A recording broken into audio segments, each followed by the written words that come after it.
Assalamualaikum warahmatullahi wabarakatuh. Oke, materi untuk minggu ini yaitu Introduction to Iconic Process.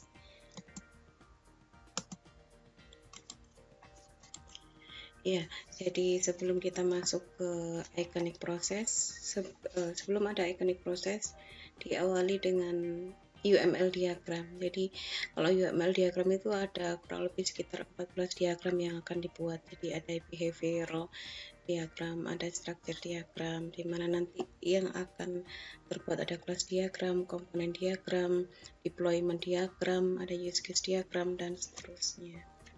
Nah, sedangkan pengembangannya menggunakan Iconic Process. Untuk bukunya yang digunakan adalah dari Dow Rosenberg dan Matt Stevens, yaitu Use Case Driven Object Modeling with UML, Theory and Practices. Nah, kenapa kita kembali ke Iconic Process? Kenapa sih harus menggunakan Iconic Process? Apa bedanya dengan UML? Ya, jadi kalau UML itu semua diagram kebanyakan digunakan, kurang lebih 14 diagram.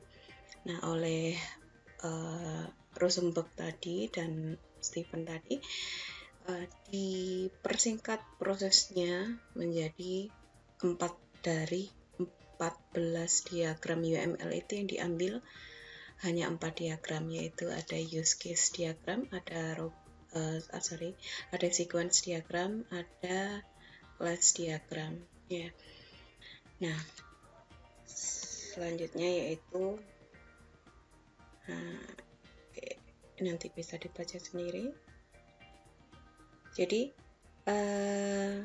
latar belakang kenapa sih dibuat Iconic Process sebenarnya sama seperti UML, tapi yang diambil adalah beberapa proses, mohon maaf saya ulang lagi, beberapa diagram dari 14 diagram UML.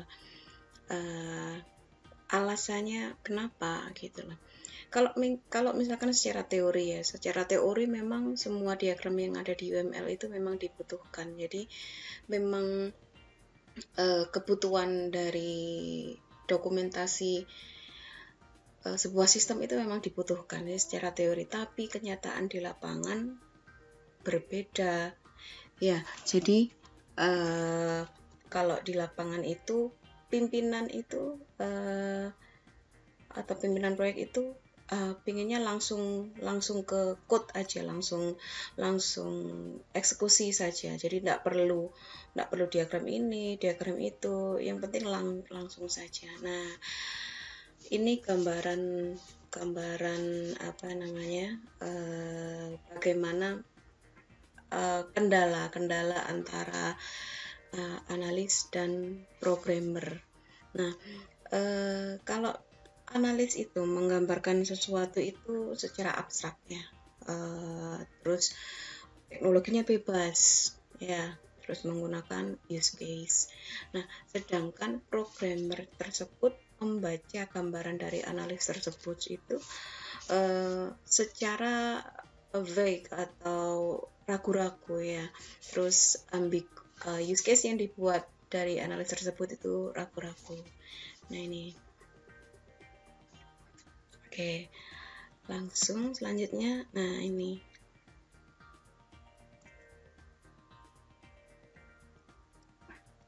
oke ya.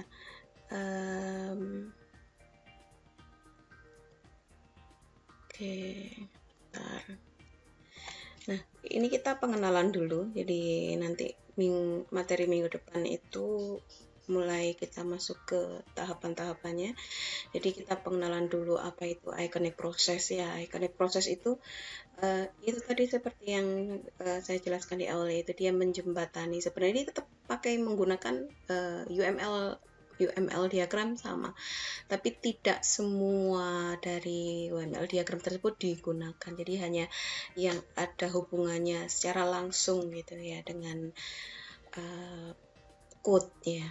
Nah, ini ada requirementnya, ada functional requirement, ada domain model, behavior requirement, dan requirement review. Nah, functional requirement itu apa sih? Functional requirement itu menentukan apa yang bisa atau dapat dilakukan oleh sistem. Jadi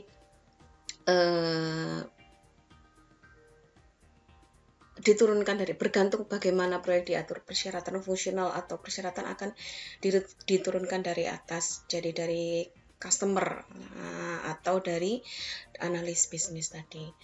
Nah, selanjutnya adalah domain model. Nah, domain model ini yang akan kita bahas minggu depan, yaitu bagaimana memahami ruang lingkup masalah dengan menggunakan istilah-istilah yang tidak ambigu.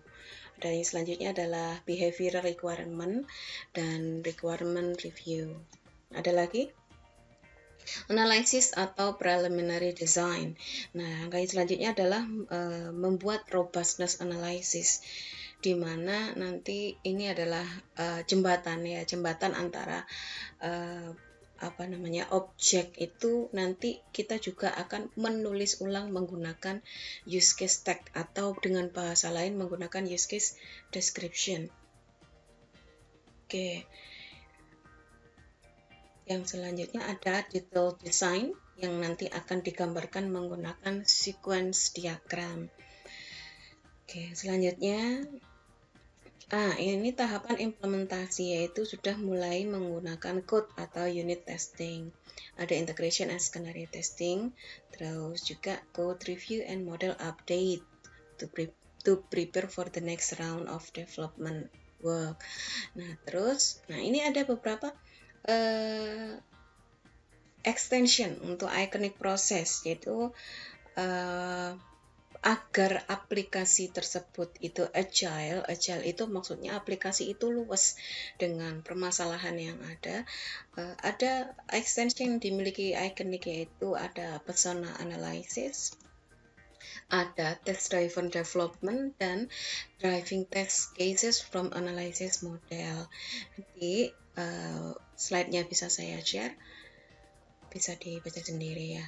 Iconic process, nanti yang akan kita coba latihan, jadi insya Allah minggu depan kita sudah mulai ke domain model. Nanti akan ada demo, insya Allah nanti akan ada, saya contohkan demo bagaimana membuat domain model ya. Contoh yang nanti akan kita bahas yaitu di buku tersebut menggunakan internet bookstore, jadi maksudnya nanti penjualan buku di internet. Oke, jadi untuk materi introduction to iconic saya rasa cukup sekian dulu. Ini untuk bukunya, silahkan dicari.